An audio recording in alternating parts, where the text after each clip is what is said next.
o patrulhamento, mas não tinha um policiamento diuturnamente naquele local. Então a gente conseguiu dar essa oxigenada, né, no nosso policiamento. Agora, com relação a esses alunos praças, eu me lembro desse nome que até pouco tempo se chamava de recrutas, né? Eles já estão preparados mesmo, comandante? Eles já estão treinados, capacitados? A população pode ficar tranquila, que eles vão saber abordar, que eles vão saber como proceder em qualquer circunstância? Já estão preparados? Sim.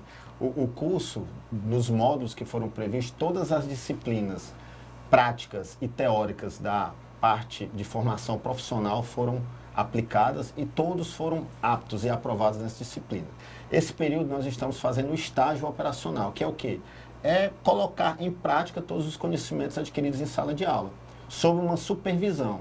Então eles não estão atuando isoladamente. Sempre vai ter um policial militar com experiência, com conhecimento da região, que vai estar direcionando, vai estar corrigindo se for necessário, vai estar orientando, né, e vai estar, né, instigando, instruindo esse policial militar. Eles estão num período de estágio. Findado esse estágio, que a previsão é lá pelo dia 15 de janeiro, aí sim, aí aqueles que forem aptos no estágio, aí estão aptos profissionalmente, e dia 19 de janeiro, a formatura lá em Palmas, né, que coroa essa formação. E para a gente avaliar assim hoje, comandante, quais são os maiores e mais, vamos dizer, relevantes crimes que acontecem aqui na região? A gente de vez em quando ouve falar em crimes aí com homicídio, arma branca, parece que as pessoas aqui gostam de usar, né, a arma branca, mas a gente sabe também que já existe uma invasão um pouco maior por parte de criminosos que vêm inclusive de outros estados. O estado do Maranhão é um estado que está atraindo, né, inclusive chegando aí a atração de algumas facções, mesmo que não seja, mas aí eles começam a dizer que são, e aí vocês têm batido pesado, né? Sim, a nossa região geográfica, né, o 9º Batalhão, por estar numa região geográfica com divisas com o estado do Pará, com divisas com o estado do Maranhão, é um ponto sensível, digamos assim. Porém, nós estamos conseguindo manter o controle da criminalidade, né? Infelizmente, a gente não tem como extinguir, mas a gente entende que há um número razoável, digamos assim, né? Claro que o ideal é a gente zerar, mas a gente sabe que isso é utopia, né? Então a gente trabalha com um número de controle, né? Um número de controle que vai mantendo uma média, né? Então o que acontece? O nosso maior número de atendimentos na nossa região, atendimentos policial militar, não necessariamente com relação a crime, são acidentes de trânsito. Então, infelizmente... Nossa, ontem eu falei daqui a pouco ele vai falar, inclusive, até já aproveitar, né, que a gente tô aqui com o comandante. Olha, a gente acaba convivendo com muita gente. Eu ontem fiz questão, até me desculpo aqui com o Corpo de Bombeiros, na pessoa do comandante, de todos que compõem, eu rebaixei, Major. Eu rebaixei um sargento a cabo. Mas ele é muito simpático. O Andrade Leite, já fiz uma ligação, já me desculpei com ele. E Leandro, olha aí, já vou chamando de Andrade. O Leandro, já me desculpei com ele é sargento e eu chamei a notícia. E à noite também o Tenente Azano chamou ele, né? A produção ali acabou que a gente rebaixou. Para vocês isso é não é mais a gente sabe que é. Desculpa, Sargento Leite, por favor, Leandro e todo o corpo aí de bombeiros aí de Araguatins. Estive lá, conheci eles, fiz várias reportagens, aproveitei. Ótimo. E daqui a pouco ele vai falar pra gente, aqui numa entrevista, sobre as principais ocorrências de lá. Sim. E é exatamente sobre acidentes de trânsito. Infelizmente, as pessoas, e a maioria dos acidentes, quando a gente vai colher o relato das testemunhas, às vezes da vítima, a gente vê que é imprudência de uma das partes, né? Ou uma imprudência de excesso de velocidade, ou embriaguez ao volante, ou porque o veículo que vinha na contramão da direção não respeitou e mudou de faixa sem sinalizar. Então a gente sempre vê uma imprudência, infelizmente, do condutor.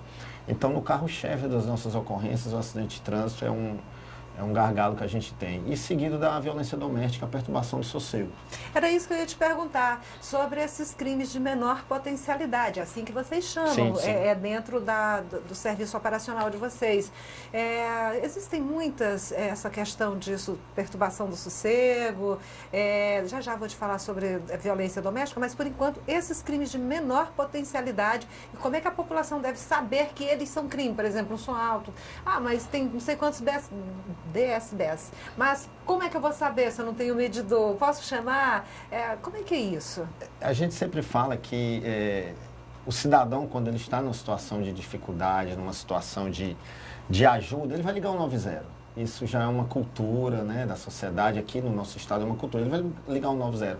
Muitas vezes não é nenhuma ocorrência policial, mas ele liga o 90, né? Um incêndio. Às vezes ele liga o 90 porque é o número que ele lembra ali de imediato. Né? E o Corpo de Bombeiro ele não está presente em todos os municípios. Então, a Polícia Militar acaba sendo esse suporte ao cidadão. Então, ele se sentiu perturbado, né? Ele se sentiu ameaçado, ele verificou alguma coisa que ele percebe que está em desordem, pode nos acionar que a gente vai averiguar, vai fazer o atendimento, vai fazer o registro se for o caso, tá? E os nossos policiais, eles são capacitados justamente para isso, para registrar os termos circunstanciados de ocorrência. É algo novo para a Polícia Militar, para o Estado, porque a Polícia Militar, algumas polícias só do Brasil que faziam o termo circunstanciado de ocorrência, o TCO, e a Polícia Militar do Tocantins, há 2 anos, ela vem fazendo isso já. E o nosso batalhão, o 9º Batalhão, assim, não é algo que a gente se alegre, mas é a unidade policial militar da Polícia Militar que mais resiste a termos circunstanciados de ocorrência. Então, a gente vê que a perturbação do sossego, dentre outros, né? A condução de veículo por um inabilitado, aquelas ocorrências, aqueles crimes, né, que cabem um termo circunstanciado de ocorrência, os nossos policiais têm o know-how para registrar, para fazer, o camarada é atendido. Dependendo do som, a gente faz a apreensão do objeto, não é isso? E toma todas as providências necessárias. Um crime de ameaça, por exemplo, se alguém disser, claro, eu vou te dar um tapa ou eu vou te matar, mesmo não havendo rixa, não havendo nada, se não quiser apanhar ou se não quiser morrer, pode chamar a polícia. Claro, mesmo que não seja, deve. né? Mesmo que não seja aquilo ali, mas se sentir ameaçado, a polícia vai, né? Sim, com certeza.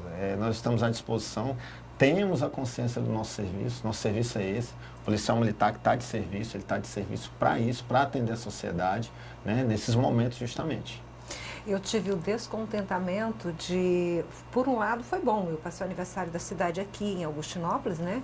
E aí eu tive o descontentamento, na época a TV ficava em uma outra localização, bem em frente a onde acontecia o evento, e pelo barulho, eu não gosto muito de barulho, não estou no meio, mas ficava de longe, eu tive o descontentamento de praticamente presenciar um feminicídio. E aí era disso que eu queria falar com você. A Lei Maria da Penha, violência contra a mulher, quando é que ela deve chamar a polícia, se existe, se vocês da PM têm um serviço de atenção especial voltado, se de repente ela se sente ameaçada. A gente viu muito, né? Às vezes a mulher coloca na mão para receber uma pizza, um risco de batom ou um pedido de socorro, liga para a polícia e diz de repente, oi, é da pizzaria. Não, é do 190. Não, é da pizzaria mesmo, é daí mesmo que eu quero falar. Você pode trazer uma pizza? Às vezes as pessoas fazem isso. Vou dar dica, comandante, para que as mulheres que sejam vítimas da violência doméstica, elas possam ser atendidas, elas não tenham medo de denunciar. Vocês, já vou falar sobre a questão do sigilo de denúncias, mas vamos focar nesse de violência contra a mulher. Sim. O primeiro passo é pedir ajuda e confiar na polícia. Né? Maravilha. A primeira coisa que a gente pede é essa confiança na instituição, confiança no sigilo, né? E pedir ajuda, porque toda vez que chega para a gente uma solicitação, da mais simples à mais grave, nós vamos averiguar. Então a gente vai averiguar e tomar as providências necessárias. Qual que é o grande problema que a gente encontra com relação a essa natureza? Muitas vezes a mulher está tão fragilizada ali, ela está num momento de tanta fragilidade e de dependência, algumas vezes, que quando a polícia chega, ela desiste, ela desconversa, mesmo a gente vendo a lesão. Sério, vocês já foram, a mulher está lá toda às vezes, marcada. e ela fala que não foi agredida. Será que não é medo? Sim, é isso que eu estou falando. Muitas vezes é isso. É um medo de denunciar, é um medo de uma retaliação posterior por parte do companheiro, não é isso? E infelizmente a gente não tem uma rede, porque não é só a Polícia Militar. Na verdade, Então é um precisa serviço é uma rede de suporte para isso. A Polícia Militar, qual que é o nosso papel aí? É fazer o atendimento, prender, se for o caso, conduzir, né? Fazer a parte criminal, né? E aí, a partir daí, entram outros órgãos, entra a Polícia Civil, entra o Poder Judiciário, entra uma Secretaria de Assistência Social. Então, é uma rede de proteção. A Polícia Militar sozinha, ela é impotente para fazer essa rede de proteção. O que é que a gente faz? Igual estou falando, é esse atendimento inicial, né? Se for possível, se for necessário, a prisão do autor, do infrator, a condução dele, não é As isso? medidas protetivas que já ficam com a Polícia Civil, Exatamente, né? as medidas protetivas são decretadas pelo Judiciário e o que nós fazemos? A gente faz esse patrulhamento, né? Mas a gente tem um número grande de medidas protetivas, então, geralmente, quando essa medida protetiva ela é afetada, ela é infringida, a vítima nos liga e a gente vai lá de imediato e dá o suporte. Mas eu queria que a sociedade entendesse que é toda uma rede envolvida nessa proteção, infelizmente. Infelizmente.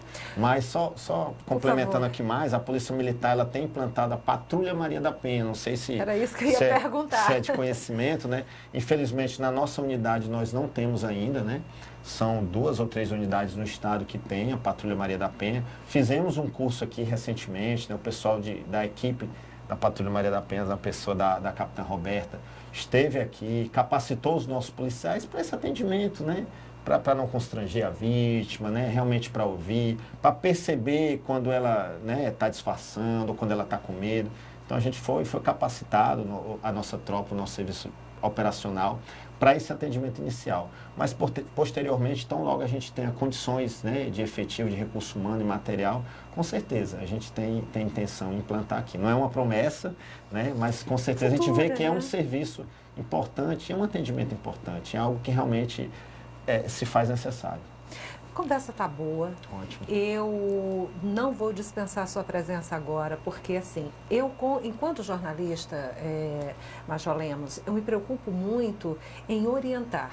Tanto que eu estou à frente do JG, mas quem conhece a Clara, quem sabe, eu prefiro programas educativos. O meu maior objetivo na comunicação era levar qualidade de vida para a população. Com programas voltados para a saúde, com programas voltados para a segurança, com programas voltados para a educação.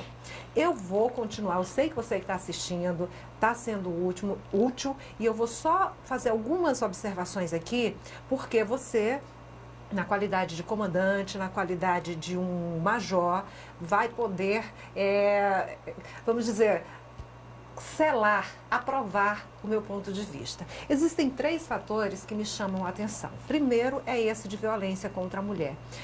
A mulher, quando ela se envolve emocionalmente com um homem, ela acaba se deixando ir além do que é racional.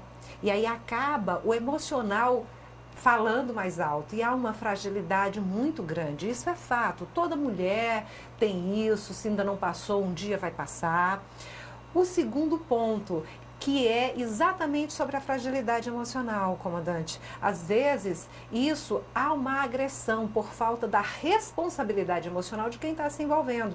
Aí começa uma agressão. Quando é que uma agressão começa, no meu ponto de vista? Até falando como já acadêmica de psicologia, por exemplo.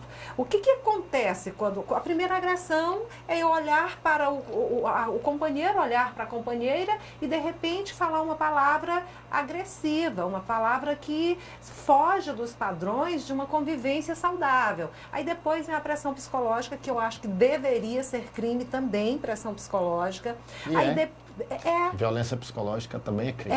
Então me explica. Psicológica, patrimonial, física.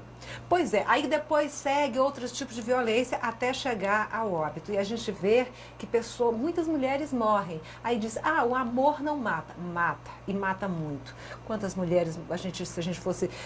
Bom, de repente talvez o senhor não tenha esse dado em número, mas nós sabemos que há um altíssimo registro de número de pessoas que são vítimas de relacionamento amoroso. Ele começa se tornando abusivo, aí tem a medida protetiva, aí o Major Lemos não tem policiais o suficiente para botar de plantão, ser vigilante na porta de uma casa, às vezes a pessoa é humilde, não tem condições de ter um segurança, e aí, até quem tem, a gente vê aí juízas, promotoras, empresárias, sendo vítimas de violência doméstica, acaba sendo morta. Então, comandante, é interessante que as mulheres fiquem atentas, principalmente aí que eu gostaria que o senhor reforçasse com dicas para essas mulheres não se deixarem perder dentro de si mesmas, porque aí vem o pior a acontecer. E nem sempre a polícia está ali para poder evitar, né? É verdade. Infelizmente, são números que, né, chamam a atenção no nosso estado e a nível de Brasil, é isso? Como você bem falou, né? E como eu coloquei aqui no início, a primeira coisa é confiar na Polícia Militar e pedir ajuda. Confie nas estruturas, nas instituições, peçam ajuda.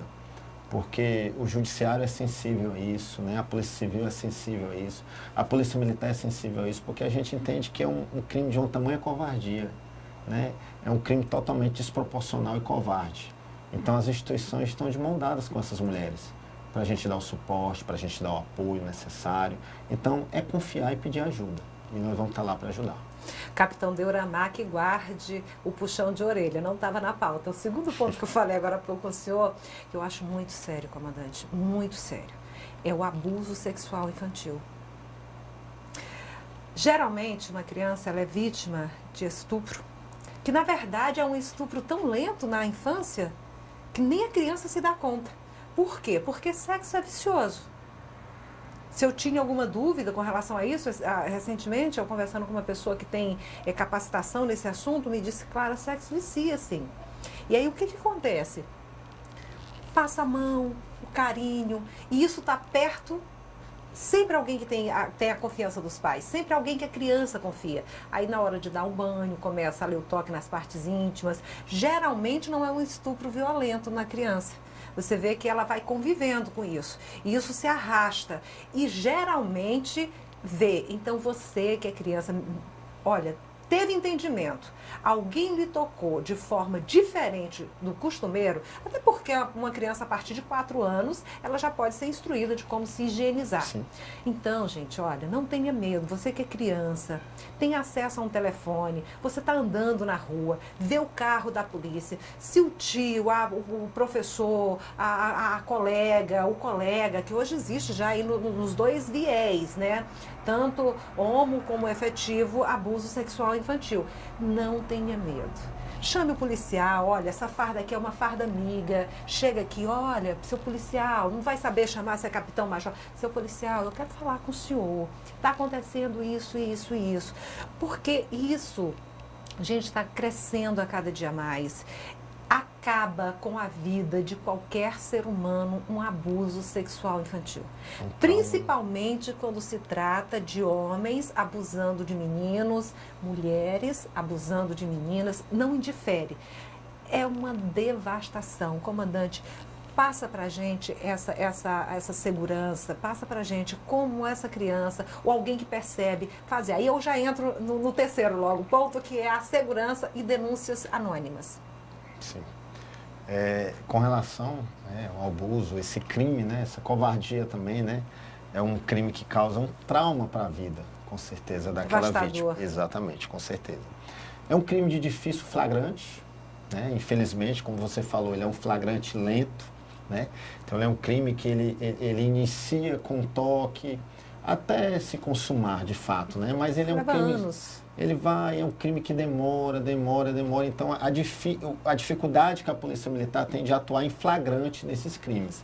Mas, como você bem falou, liga 190, liga na telepatrulha. Se você tem um telefone de algum policial militar, pode ligar, pode pedir ajuda que nós vamos acompanhar, vamos dar o suporte. E, com certeza, se houver necessidade de investigação, a Polícia Civil também vai fazer o seu papel investigativo. Com certeza, porque a gente sabe que é um crime que ele deixa poucas provas, ele é um crime de difícil flagrância, Então, tem que ter todo um trabalho, não só da Polícia Militar, mas a gente precisa da Polícia Judiciária também, da Polícia Civil. E eu acho que a gente, as instituições, as forças de segurança de mãos dadas, a gente vai poder dar um suporte para esse cidadão, né, para essa vítima, tá? Então, assim, não precisa ter medo. A criança Não. também pode abordar. Sim, Gente, sim. a polícia é amiga. Só quem tem medo de polícia é bandido, né? Outra porta que a gente tem, os nossos ouvidos estão onde? No PROERD, né? Então, quando a gente faz esse Certo. trabalho do PROERD nas escolas, a gente escuta relatos. O policial militar que está lá dando a instrução, né, para dizer não às drogas, dizer não às drogas lícitas e ilícitas, ele escuta, porque a partir daquele momento ele constrói uma confiança, ele constrói um canal de comunicação. E aí aquelas crianças se sentem seguras. Nos colégios militares, né? Então, quando o policial está lá, que cria aquele convívio, que cria aquela intimidade, aqueles adolescentes, aquelas crianças, eles perdem o medo. Então, muitas vezes buscam ajuda no policial, não só para abuso, mas muitas vezes para uma depressão, entendeu? Para um trauma não superado, para um problema familiar. Então, ali estão os nossos ouvidos também, né? E os policiais têm se desdobrado desse trabalho. Eu queria aqui até parabenizar, né, os nossos policiais militares do PROERD, os nossos policiais militares dos colégios militares. A gente sabe que é um desafio tremendo, né? A gente fazer educação no nosso país e fazer esse papel do pedagogo social, né? Certo. Vamos bate-bola rapidinho, porque eu queria que falasse mais sobre o PROERD. Ele está presente em quantas cidades e como vocês desenvolvem o trabalho? Após a pandemia, né, a gente está reiniciando esse trabalho, né?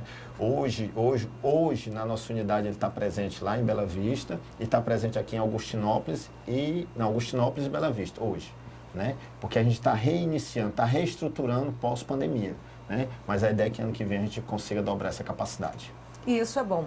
Vamos falar também sobre a questão do policiamento extensivo. Aqueles que vocês não têm a companhia, mas estão presentes, né? Vocês mesmo assim não deixam de fazer rondas. Sim, a nossa distribuição, ela é justamente o policiamento orientado, justamente por isso.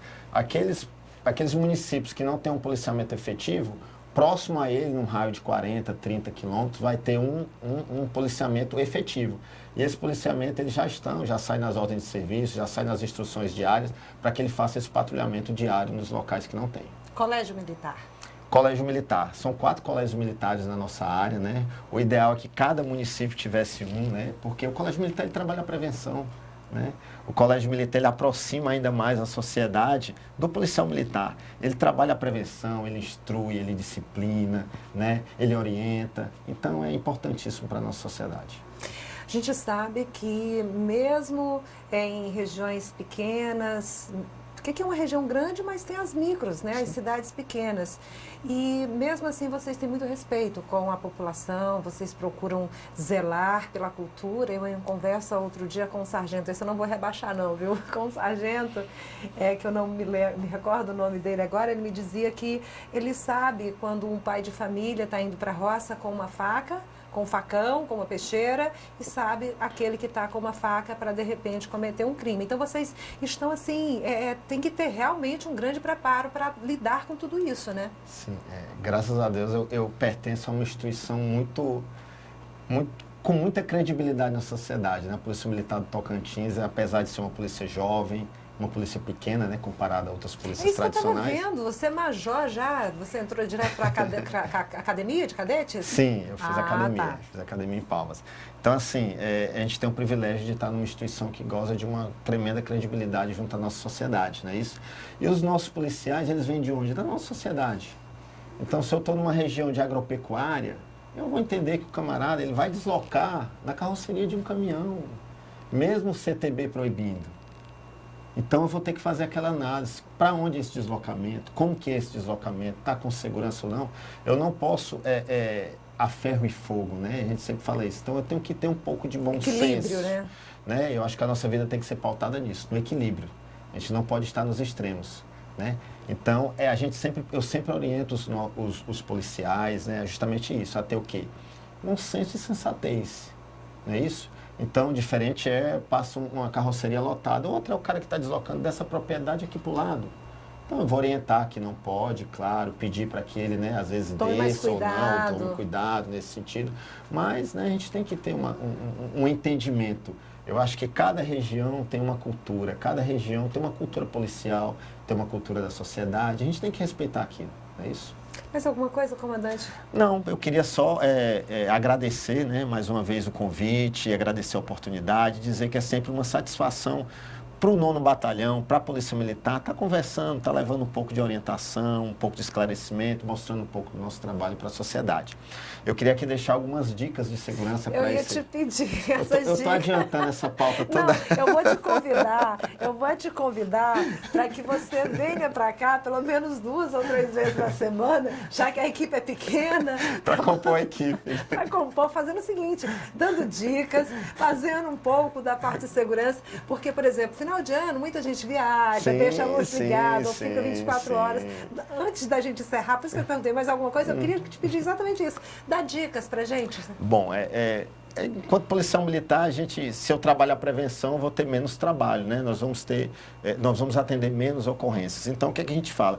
Aquele cidadão que vai deslocar de veículo, que vai deslocar com a sua família, a gente pede prudência, né? Pede que respeite a sinalização, que verifique os itens de segurança do seu veículo, que faça uma revisão básica do seu veículo para não ter nenhum dissabor. E, principalmente, respeite a sinalização, tenha prudência. Né? As nossas rodovias, né, a maioria das nossas rodovias não são fiscalizadas eletronicamente, então são rodovias boas pavimentadas, que, né, é um convite a um excesso de velocidade, mas respeite a sinalização, com certeza você vai fazer uma viagem segura. Com relação àquelas pessoas que vão viajar, que vão se ausentar de suas residências por um período, não comente com vizinhos que vai fazer isso. Não posta na rede social. Isso, gente. Não posta, estou em tal local. Que hoje em dia, né, a nossa vida é um livro aberto, se você postar tudo nas redes sociais. Evite deixar luzes acesas, não é isso? Então, esses cuidados básicos, né? Você está com o seu veículo, vai para uma virada de ano, para um fim de ano, procure estacionar no local seguro, não deixe bolsas e objetos de valor não beba, leva alguém que não bebe. Visíveis, né? Porque aquilo ali você vai instigar, né? A ocasião, né? Faz o ladrão. Exatamente. E principalmente isso, essa dica aí que é o que a gente mais pede, infelizmente a gente vê muito isso. Não misture álcool e volante, né? Álcool e volante é uma mistura fatal. É uma mistura fatal para a sua família. Então, se você ama a sua família, se você quer viver mais, se você quer aproveitar a vida, não faça essa combinação. Você sabe que toda criança gosta de bicicleta, né? Sim. E eu, até jovem, eu achava o máximo andar de bicicleta. Durante muito tempo, eu gostava de pedalar. Eu tinha carro, mas eu, às vezes, até fazia o trajeto de casa pela via de ciclismo. E aí eu fui atropelada por um ciclista bêbado. Nunca mais eu peguei uma bicicleta. Então, olha só que coisa, né? Até uma bicicleta, gente, pode causar um acidente se o condutor não estiver lúcido. E a partir do momento que se toma... Eu nunca bebi na vida, mas eu suponho que a partir do momento que você toma um gole, você perca em algum momento ali o equilíbrio. Até os que não bebem, às vezes, ficam meio fora do tom, né? Então, gente, vamos ter cuidado. Nossa vida. E o mais difícil, comandante, que às vezes eu fico triste, é que às vezes o cara tá lá bêbado, tem só uma pequena lesão, ou às vezes o infeliz não tenha nada, e mata um pai de família, mata um trabalhador, mata uma criança, mata um idoso que é importante para a família, com tantos conhecimentos. Então, gente, olha, vamos ter responsabilidade só com a nossa vida, não. Vamos pensar nos outros também, né? A partir do momento que termina a minha liberdade, começa a sua. Então, acho que isso é muito importante. Com certeza. Mais alguma dica? Não, só agradecer. Encerrou mesmo, tem certeza? Absoluta. Gente, olha, que alegria receber aqui o nosso comandante, parabenizar todo o corpo da Polícia Militar do Estado do Tocantins. A gente sabe que em instituições, em empresas, na família, sempre existem algumas coisas que provocam dessabor. Nós não agradamos a todos, nós temos os nossos momentos. O policial militar, ele vive sob uma tensão e uma pressão muito grande. Quem acompanha aqui aquele programa da polícia à noite, a gente vê, né? Às vezes eles têm que estar ali, corpo a corpo. Imagina aqui o comandante, ele está aqui cheio de arma. Eu disse, comandante, nem precisa avisava que a gente não vai ter isso, o senhor não quer guardar. Brincadeiras à parte, para a gente deixar mesmo leve a população saber que a polícia é amiga, não tem esse negócio de... Tem a hierarquia lá dentro do quartel, a gente precisa respeitar, obviamente, mas assim, mas imagina você que está em casa, alguém chegar e tá ali, frente, mata ou morre, e aí sempre vai para cima, a polícia nunca vai ser a coitada, sempre é a culpada, e quando a gente precisa socorro, polícia... E aí a gente sabe de tudo isso, mas eu gostaria de parabenizá-lo, comandante, não só o senhor, mas cumprimentar todos. Claro. O soldado, o cabo, o sargento, aí eu perco a patente, a partir daí não vou usar. Todos que fazem a segurança, quero parabenizar e torcer para que 2023 continue sendo um ano de paz, que não se... Daqui não registra muito ato de PMs, né? Graças a Deus. Não. Graças a Deus, nossa região ainda, a Polícia Militar ainda tem essa segurança, né? A gente ainda pode andar fardado, pode fazer os nossos deslocamentos fardados, claro que com cautela, com segurança, com preocupação, mas graças a Deus é um número baixo, né? Com relação à média nacional. Sim. Diretor, eu vou fazer mais uma pergunta. À vontade. Diretor, não, o capitão Euramar, não sei se mata, você ou a mim primeiro, aí vem o Osano, que também é tenente, eu não sei o que é de nós. Com relação, eu observo, agora há pouco a gente falou sobre alunos militares, sim. A gente observa uma rigorosidade, isso aqui é uma pergunta mais pessoal também, viu? Veja como aí, mas eu acho que é interessante a gente ressaltar, até para ficar como um alerta, porque eu tenho certeza que quem está acompanhando pelo 3.1 tá vendo, e essa entrevista ela vai para o YouTube, daqui a pouco está no canal do YouTube, ela está ao vivo pelo Instagram, então assim, o que vai acontecer? O comando geral vai ver, o governador vai ver, muita gente vai ver. Eu vejo uma rigorosidade muito boa. Tem psicólogo, tem os treinos físicos, porque o policial está preparado para tudo, para morrer, para tirar alguém que está tentando suicídio, enfim. E quando deixa a corporação, comandante, não tem um preparo tão grande assim. Ele termina o serviço, se aposenta e às vezes aquela adrenalina choca com a realidade. Será que não seria hora da gente começar assim, pensar, vocês, a classe militar, de também ter um treinamento de desligamento, ou eu estou pensando fora da curva? Não, com certeza. Isso já foi levantado em várias reuniões de gestão, né? Inclusive, antes da pandemia, iniciou-se um programa capacitação, um programa de desaceleração, né? E infelizmente pela pandemia a gente parou um pouco, né? E a ideia é que retome. Aqui no 9º Batalhão especificamente a gente faz um trabalho, a gente tem alguns trabalhos. Primeiro, visita ao veterano, né? O veterano é aquele policial militar, né? Igual a gente vê muito nos filmes, veterano de guerra, né? Então aquilo ali é um título, né? Se você for nos Estados Unidos, aí fora, o veterano é um título. Aquele cara, ele se orgulha de carregar esse nome. Então, aqui a gente trata o nosso policial militar que está na reserva remunerada como veterano. Então, a gente tem um trabalho de visita ao veterano. Então, 1, 2 dias na semana, eu junto com o capitão Deromar, o outro policial militar, a gente vai na casa do veterano, vai tomar um café com ele, vai bater um papo, vai ver como ele está, como está a família, o que é que ele está fazendo, né? Bate um papo amanhã e é maravilhoso. Aprende muito. Sim, eu gosto de ouvir as histórias, né? Porque esses policiais que pavimentaram e alicerçaram essa rodovia que a gente está hoje, né? Então, se eu estou numa polícia militar hoje que tem uma estrutura, que tem tecnologia, é graças àqueles que desbravaram, não é isso? Então, a gente tem esse programa e é a primeira vez, a partir do ano que vem, eu vou ter um número de policiais militares que vão para a reserva remunerada. Então, eu pretendo, né, a partir do ano que vem, fazer esse programa de desaceleração com eles. Mesmo que não seja um programa institucional, mas localmente a gente quer fazer. Então, se o policial militar trabalha no expediente, a gente vai fazer o quê? A gente vai intercalar, ao invés dele ir 5 dias na semana, ele vai 2, vai 3, que ele já vai, né, desacelerando, diminuindo aquele ritmo. Se o policial militar trabalha no serviço operacional e quiser optar por trabalhar na parte administrativa, a gente vai dar essa oportunidade ou diminuir a escala dele, para que ele possa desacelerar. E fazer outras coisas também, né? Exatamente. Então, ele vai desacelerar e vai ter a oportunidade de se preparar para a reserva remunerada. Quer seja sendo comunicador, quer seja sendo fazendeiro, comerciante, né, esse professor. Então, ele vai ter um tempo a mais para trabalhar isso, para quando ele cortar, né? A gente sempre fala, o policial ele não deixa de ser policial, né? Mas, de certa forma, ele vai estar fora daquele embate todo dia.